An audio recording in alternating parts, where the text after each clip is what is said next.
Ladies and gentlemen, you know that our Deputy President for Buganda region, by his own conduct and pronouncement, has since left the party, following a corruption scandal which he failed to explain to the party, and instead of humbling himself to explain and do what the NEC had asked him, he decided to leave the party and do what he has been doing. And that followed his suspension from that position. So in light of that, he's being replaced by the Honorable Muhammad Mwanga Kivumbi. All the way from Butambala. All the way from Butambala.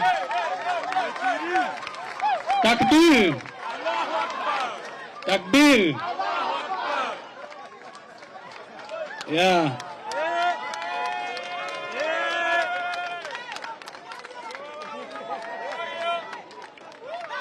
So, behold, ladies and gentlemen, our Deputy President for Buganda, katika zavike mipira. People power, our power. I need to... Noja, kubanga gwe commissioner, mbadde bigambo tusi, area MP tafuru, buli mufu wakumu kifo ky'omuzika. Buli mufu afa mu constituency y'omuzika. Area MP, anti-area MP. Wakali oba area MP, wakazika abafu ameka ab'ennyindo mukungwe. Wakazika abafu ameka ab'ennyindo mukungwe. Wakazika abafu ameka mpuga gwa ab'ennyindo mukungwe. Wakazika abafu ameka ab'awuno musajja w'obulevu bw'envi. Simanyiwa, eje wa bedi bwanika eyo, constituency kachikirira. Wakazika abafu ameka. Wakazika abafu ameka ekimanya kabonero. Wakazika abafu amekole okugamba embu badoze kuzika Seginya kubanga oli area MP. Botamu zisate yaba teyaggwereddeyo. Botamu zisate tetwamumalideyo. Botazi se Seginya teyazikiddwa. Oleeta bistole, oleeta bitenti, oleeta bichi. Seginya ayitagala bitenti. Nabye. Tukunabye. Puga tukunabye. Tukunabye. Ovuma abaana bantu. Ovuma president buli bwokwata kazindalo. Nze ndi musajja muteekateeka, nze ndi muganda asindidididi, nze twali tulowooza tujja kukolagana n'abantu. Bo be baali balowooza nti bagenda kukolagana nabe nga bamanyi nti omanyi ebyobufuzi kubanga wali oluddewo ng'olaga nti oluddewo ate nga weetaddemu. Kumbe wali weesiga kazitiko kungulu nga munda oli birala. Kubanga waba babuzabuza ne balowooza nti ono omusajja bambi muntu mulamu era muntu mugunjufu era muntu mutegeevu. Tuba tuddirinze naye mu nsonga zetugendamu zino. Oba oliawo ajja kusobola okubanga ate azitambuza bulungi nnyo.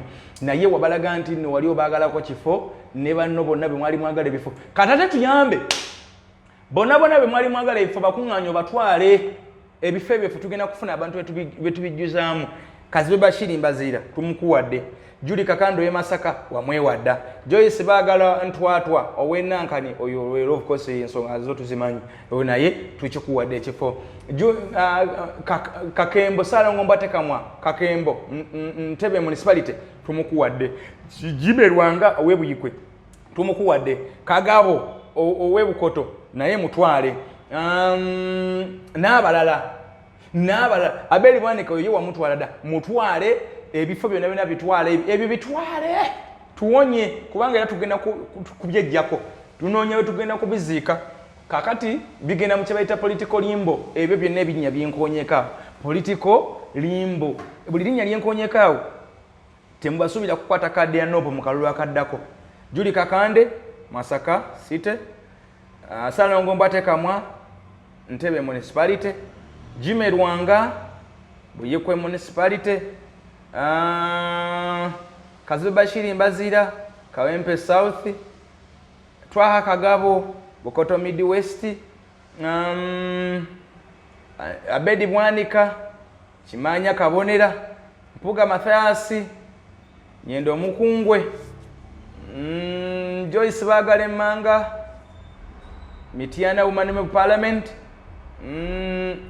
abo bifo biringa 8 tubikuwadde bitwale tetukujja kunyigira tetukuyinaako tabbu yonna tetugenda kunyigira gwe Zaka will give you a credit okubanja ne awondoza Prime Minister we yogera anti John Bosco Kibalama ife tumulina nati nata mu producinga then ensonga endala Nuupu gyenyigiramu nnyo Honorable Mpuuga gyenyigiramu maybe kwe kwali okuddira essente z'abantu n'aziteeka ku mumwa n'azirya ze miliyoni 500 era awo wava erinnya ery'omuyita 5 ne bamukwamu nti ye ng'ali wamu ne bakomishona ba parliament. Commissioners be bantu ab'enjawulo abaddukanya parliament leave alone MPs, but waliwo akakiiko akalala kalondebwa ke bayita parliamentary commission. Akakiiko ako ke katuulako ababaka abasalirawo parliament tufuna ssente mbeka omusaala, ani agenda egindi, ani anaagenda egindi, ani anaakola kino. Ako ke kakiiko akasalawo ke bayita parliamentary commission. Era akakiiko akatulako ababaka kaba katulako LOP, kaba katulako akudologanya government ye LOP, kaba katulako leaders of government businesses in parliament, akulira embeera emirimu gya government in parliament gwe bayita mukadde kano ye maama Nabanja Musafiri. Kaba katulako speaker of parliament, kaba katulako akulira ekibiina ekiri mu buyinza kya NRM Solomon Swanyi, Aprosa Kamporera, abo baliko. Kaba katulako deputy speaker, kaba katulako speaker, kaba katulako abantu nga 10 bonna nga bankizo ndooza ne vice president bakatulaka kakiiko ako. So bano batula wansi nga tebalina n'omugo beebuuzaako era nga tebatidde kuswala maaso ne bagamba nti buli omu asooka yeyingirizeyo emiliyoni 5 ku ssimu ye oba ku akawunti ye. So ebyo be ne babikuba ne babitwala. Ekibiina bwe kizuula nti bano bwe bati bakoze basalawo okugamba nti bwe mubanga bwe muti bwe mukoze fe enono yaffe ekibiina Bwana Mpuuga okimanyi bulungi twajja mu bukulembeze nga tusuubiza abantu nti tugenda kubba ssente zaabwe era tetugenda kubanga tuzirya, tugenda kubanga tukola bennyini batusuubira mu kubanga ffe tuzze kubanga tucheckinga government yeffe ba standby checkers aba government. So ogamba nti no waliwo embeera nga Kivumbi kati yakulira ekibiina kino mu mbeera eyo kati yakulira Nuupu mu bendo lino erya Buganda gye bayita Buganda region. Wabula Muhammad Mwanga Kivumbi njagala president wetegerezanya abasajja bano yadde Mwanga Kivumbi wafunye obukulembeze naye tetubeesiga bulungi kubanga be basajja batambula n'Empuuga. Akabinja ka Mpuuga njala nkutegeeze nti kakyaliyo nnyo. Akabinja kali mu Nambooze, kali mu Mpuuga, kali mu Mwanga Kivumbi, kali mu Segona, kali mu bwe bati omulala teyakomawo ye Kasibante. So akabinja ako yadde Mwanga Kivumbi twamuwadde ekifo naye president njagala abalonze mubeere nga mwegendeza omusajja Mwanga Kivumbi asobola okutwala ekibiina maaso nejjukira akyalimu ensigo yaani akyalimu ensigo ya Mpuuga naye nga Mpuuga njala nkutegeeze nti gwe bakunaabye era kakati totambulanga ogenda weeyita wa Nuupu eyo gy'ozungira ng'ogamba nti ndi wa kibiina kya National Unity Platform.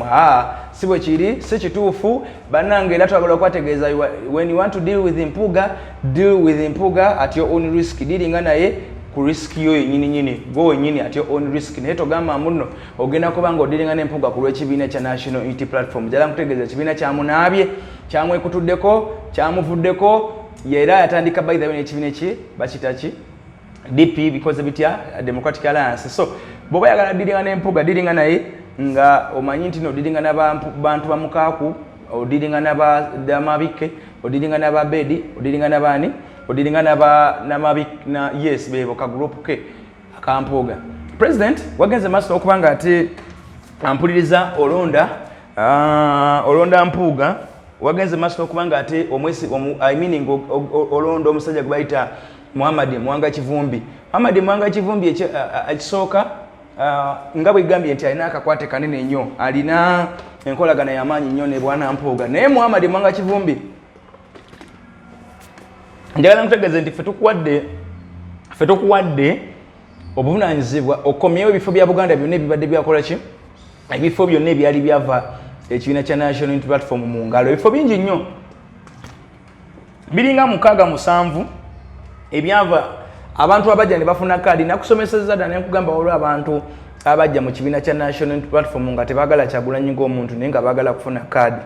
Era abo bebo bembeera nkusomesaako buli kaseera benkusomesaako ginalulira nfuba okulaba nga lunaku mbakujjukiza so that tobeerabira ne mukalubeere ng'obeetegereza.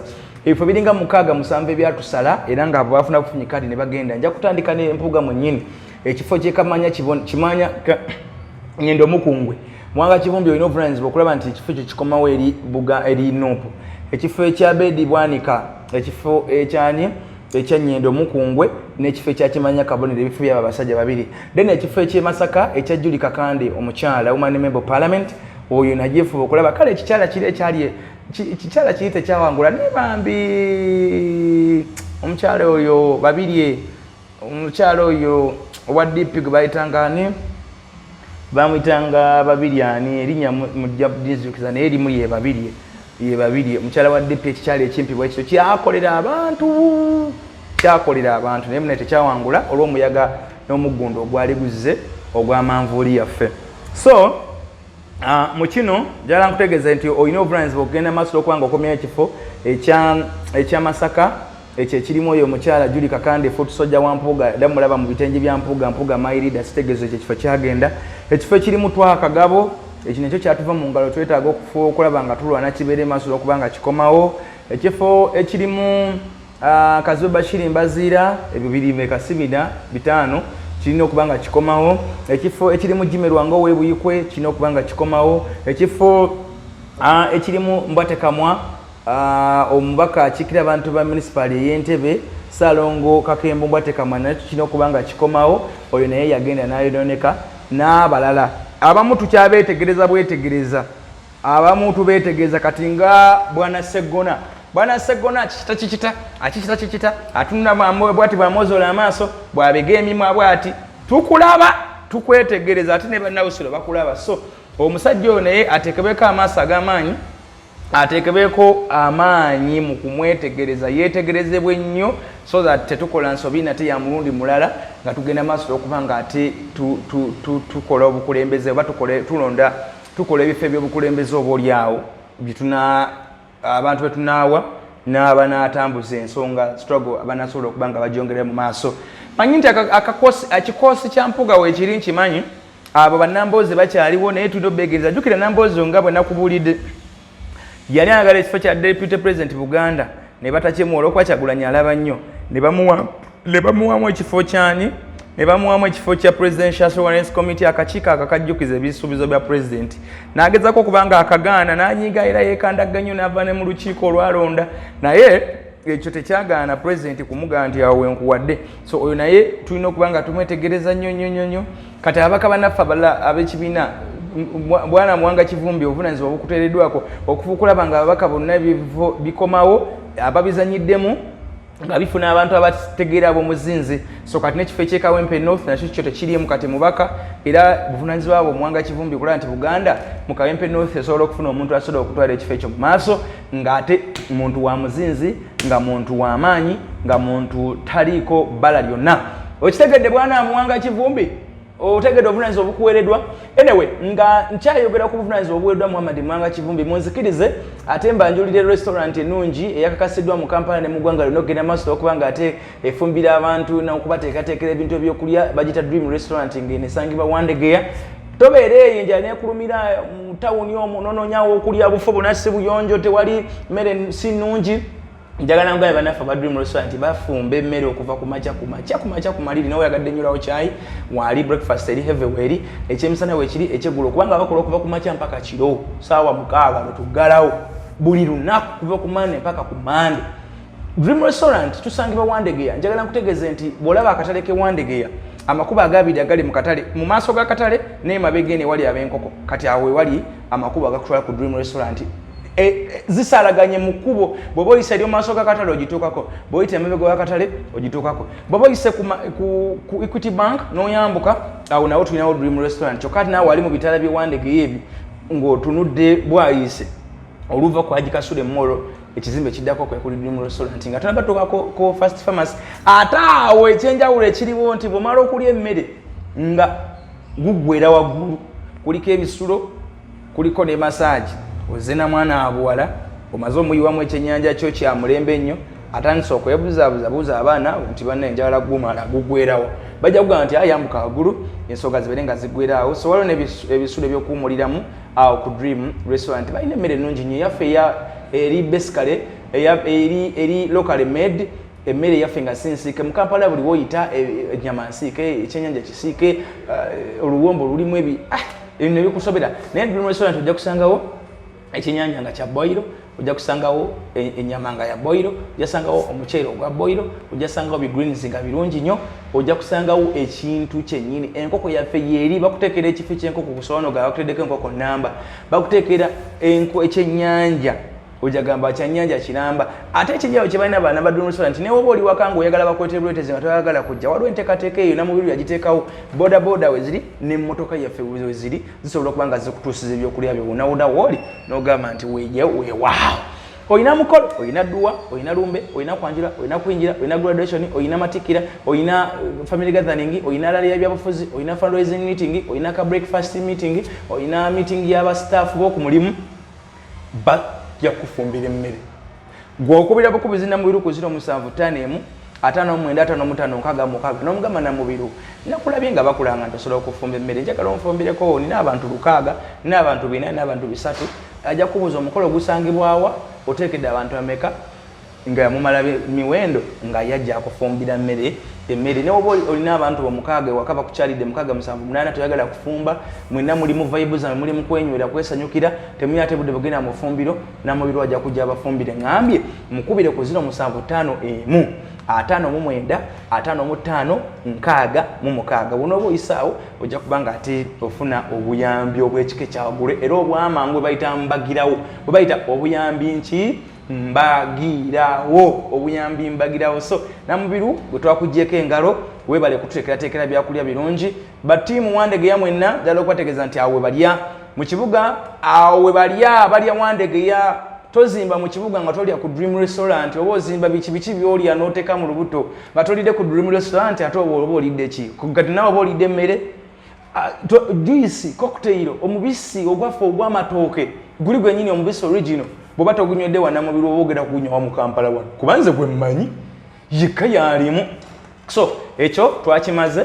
Namubiru webale kuteekerateekera Dream Restaurant, ate webale nakubeera ne customer care ennungi, webale kuba n'abaana abalabika obulungi mu ndabika ate ne mu kusavinga abantu. Ebiwala bya Namubiru bikola bitiba butibi biti kyokka ate ne mu kuweereza bambi biri faster, bifaayo, byanguwa, bikola bulungi nnyo, era birinawo tics. So mwebale nnyo bannaffe ba Dream Restaurant okuba muweereza abantu mu mbeera efaanagana bwetyo. Dream Restaurant and Takeaway bakafulu mu kufumba emmere ey'omulembe eyaffe local food, oluwombo ne boiro kw'ossa chai. Dream Restaurant tufumbira ddala okuva ku kyenkya mpaka ku kyeggulo. Tusangibwa Wandegeya okuliraana akatale ku Byashara Road, Mulondo Road ne ku Bombo Road. Dream Restaurant tukola outside catering. Oyina embaga, matikira, lumbe oba okyaziza abantu bawaka ng'oyagala okubafumbira ku byenjawulo ate nga bya mulembe. Bantu bangi oba batono, weesige Dream Restaurant and Takeaway ng'okubira Namubiru ku 075 59 55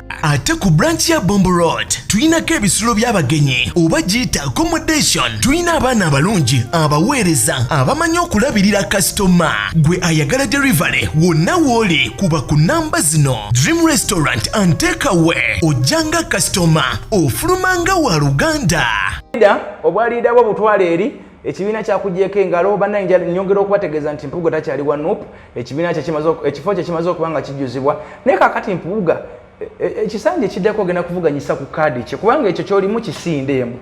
Mbu kirimu ba Democrats, mbu kirimu abantu mbu kirimu abavudde mu DP, abavudde mu SDP, abavudde mu DP Buloko, agagasajja agakadde agaze gavuluga ebyobufuzi.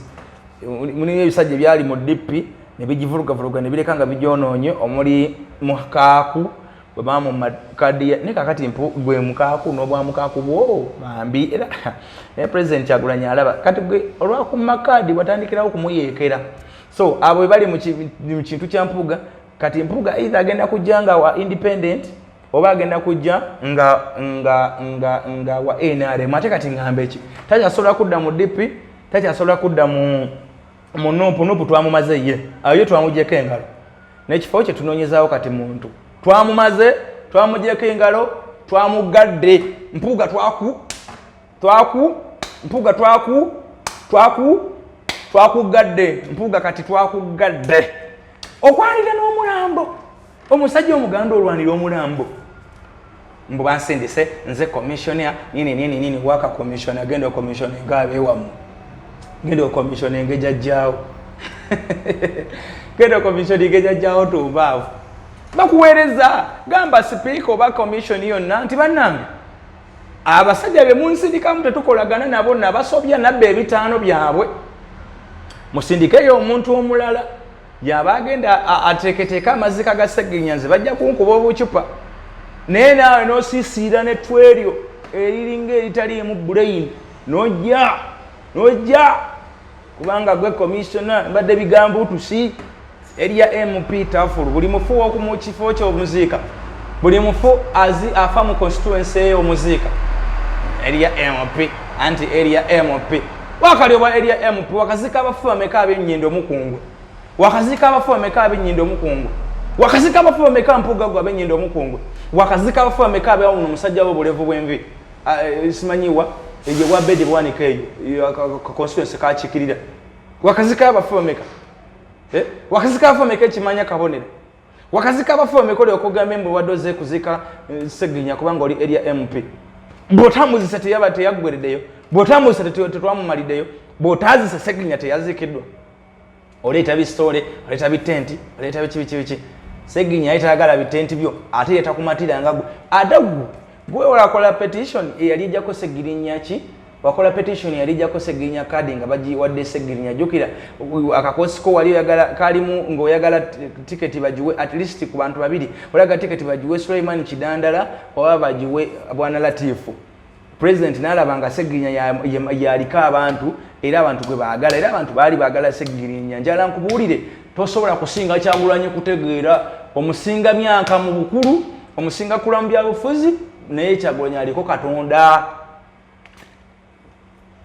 Kyagulanyi mukulembeze w'abantu Kyagulanyi mukulembeze w'abantu tolaba nti Yesu we yajjira waliwo abakungu abakulembeze abaali ab'amaanyi waliwo bakerode bakabaka kerode waliwo bapiraato waliwo ne bannabbi abaali bayogerwako emyaka gyonna egyali gyayita Yesu yajja n'abantu najja n'alondayo abantu be 10 n'atandika okutambula nabo n'atambula nabo abantu nga bagawodde omubazi ono mutani wa Yosefu ono mutani w'omubazi naye gye byakkira nga Yesu w'amaanyi n'okusinga bakerode ne baani bonna be yasanga mu kifo ekyo kaakati gwe n'abantu bw'obadde ozunga nabo muyinza okuba nga mulowooza nti muli b'amaanyi naye ate Kyagulanyi w'amaanyi n'okusinga gwe bw'olowooza Kyagulanyi ali so much powerful than you are thinking ali wana nnyo okusinga ku ndowooza gwe gy'omulowoozaako Bwana Mathias Mpuuga Nsamba omuteeketeeka omubbi omunyaguluzi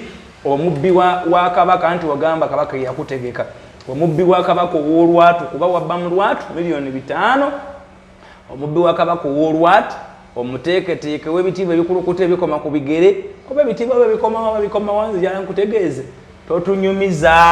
totunyumiza twakumaze twakunaabye genda n'ebitiibwa byo Mpuuga genda n'ebitiibwa byo genda otubuulira genda n'ebitiibwa byo tolina nakyo tugaseeko bw'abeera ngaloopu tolina muntu kyewaggusa kyonna wali okalina John Bosco Kibalama era tebamuyimbula walabayo tebamuyimbudde n'okunkumula 5 wakunkumula 5 weebale bikunkumula naye naffe tukukunkumudde ekifo kati Muhammad Mwanga Kivumbi ye president wa NUP mu bendobendo erya Buganda era kigenda kukuluma nnyo nga Mwanga Kivumbi ate mwennyini yataddewo n'omuntu agenda okubanga akuvuganya akusuuze ekifo ekyo akujjeko ekifo ekyo Muhammad Mwanga Kivumbi agenda kuleeta omuntu kuba yagenda okulemberamu operations zonna eza Buganda oba mukwano gwo oba si mukwano gwo ffe tugenda kumuteekako tasiki nti omusajja oyo yabba 5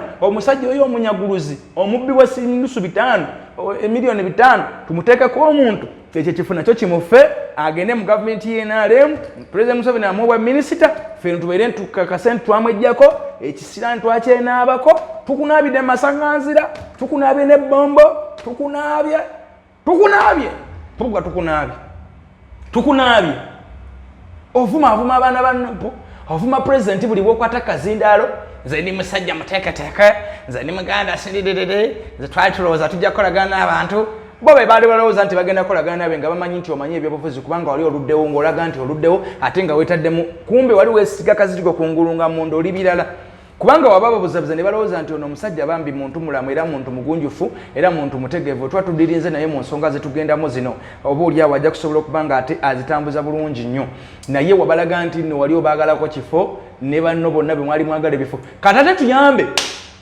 bonna be mwali mwagala ebifo bakuŋŋaanya obatwale ebifo ebyo ffe tugenda kufuna abantu betubijjuzaamu Kazibe Bashiri Mbazira tumukuwadde Judy Kakando Masaka wamwewadda Joyce Bagala Ntwatwa owenankani oyo lero of course ensonga zo tuzimanyi oyo naye tukikuwadde ekifo Kakembo Salongo Mbatekamwa Kakembo Ntebe municipality tumukuwadde Jimerwanga owebuyikwe tumukuwadde Kagabo owebukoto naye mutwale n'abalala abeli bwanika oyo wamutwala da mutwale ebifo byonna bitwale ebyo bitwale tuwonye kubanga era tugenda kubyejjako tunoonya we tugenda kubiziika kakati bigenda mu kyebayita political limbo ebyo byonna ebinnya byenkonyeka political limbo buli linnya lyenkonyekaawo temubasuubira kukwata kadde ya nobo mu kalulu akaddako Judy Kakande Masaka City Salongo Mbatekamwa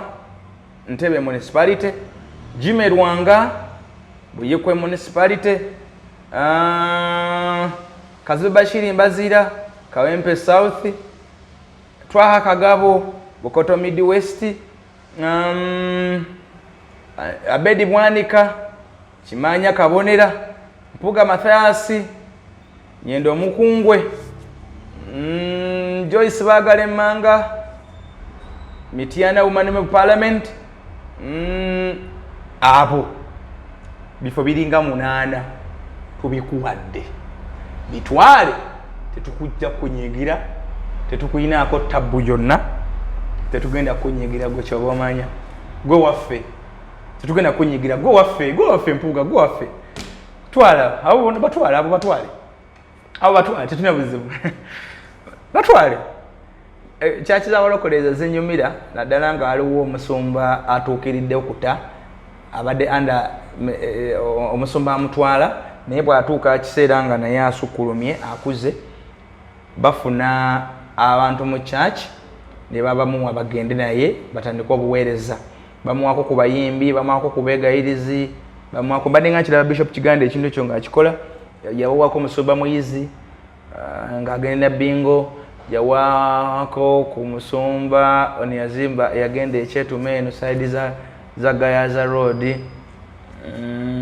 omusumba Patrick Collins Mwebe ne bamwawulizaako ku ndiga bagende batandika obuweereza so kakati naffe enkola gye twadoptinze president abo abakuwadde 8 agenda nabo Kyagulanyi akutta ababaka 8 abawadde Mpuga bagende bye Mpuga bye Kale Dr. Richard Senjobe wa Bivu Organic yagambye nti gwalina okusomozebwa okwenjawulo mu ndwadde zakwesibako tofuna lubuto olina omusujja mu lubuto embuto zo wozifuna zibuukamu olina ania olina ulcers olina prostate mu baami olina toyagala kulya tolina appetite olina cancer olina ulcers olina gibayita emmeeme simanyi egwa ebintu ebiringa ebyo muto gukuluma buli kaseera gwakwesibako weerumika buli kaseera tolina appetite embuto zo tezikwatayo wakozesako family planning n'omala n'ogivako kati embuto ziganye hormones zo zaagana okuddayo wagana okubalansinga njala nkutegeeza Dr. Senjobe byebizibu byawonya era byebizibu byatambuliramu byawonyezza bannayuganda genda wali Mengo ku Bivu Organic esangibwa ku kooti y'Emmengo olugivako ekikubo ekiri opposite kooti y'Emmengo bakita Hamu Mukasa Road waliwo abakyala abatunda omwenge omuganda so waliwo ne bondi ya mmotoka ekyo ekikubo kyokwata maaso eno wali officer ya Uganda Telecom naye okwata ekikubo noyita ku kizimbe noyita ku paaka ya Bebeto bus ekizimbe ekira kujja kukiraba kiriko green ne color za coffee brown n'ekigambo Bivu Organic ate gwe oba ku Masengere era Bivu kalino jabbo giraba ate oba ova Masaka Road botuka kataleke Mengo utambuzawo na bigere naye oba wa boda yagadde okubba lujja kuba nosolo komya kutuse ku Bivu omugamba ntwala wali ku Bivu ne bwaba takubye obanga osolo okubuuza botuke Mengo bagambe njala kundagirako ku Bivu bajja kulaga ekikubo ekidda ku Bivu Organic era ojja kutambula ekigere kyembiri bisatu ng'otuse ku Bivu Organic Dr. Senjobe agenda maaso okubanga agaba obujjanjabi bwabwerere abantu bamufunyeko abantu abajjanjabye nkugambye olubuto lwagaana wakozesako family planning tewakozesaako olubuto lwagaana bugaanyi oyina alusanze akulemedde kakuba ebigwa buli kaseera otambula n'omumonde otambula n'omwogo mu nsawo ne katunkuma n'ettooke ebbisi buli woolaga tokyasobola tobeera ku mikolo buli obeera ku mikolo owooza bagabula ddi enjala alusanze agenda kunzita gwe musajja prostate yagazi otyasobola kusiba mu sulo tokyagenda ku mikolo tolina ojja okufuka balina kusiba pampers oba onoosobola okufulumako otambule njala ngugambye nti bannaffe Biva Organic Dr. Senjobe antumye okugamba nti gendayo ajja kubanga akujonjaba gwe kayunga tojja Kampala genda bugenzaawo ku Katikomu watadde office ate gwe werugazi genda ku Absa Bank gwe owembalala naye wali awo ate naawe ali bitundu ebya Aluwero naawe gyali Kasana mu Kampala mwenna mwe mujja kujja wano ku Biva Emengo naye oyinza okuba nkugamba nti kansooka nkubire ku dokita kansooka mukubireko bukuzi manye kikyagamba Dr. Senjobe mukubire ku 0752 62427 inamba gyatambulirako era inamba gyabirako 0752 62427 ayi namba ya Dr. Richard Senjobe bw'oba omukubiddeko ajja kubanga ate akuyamba asobola okubanga akujjanjaba obulamu busobola okubanga akute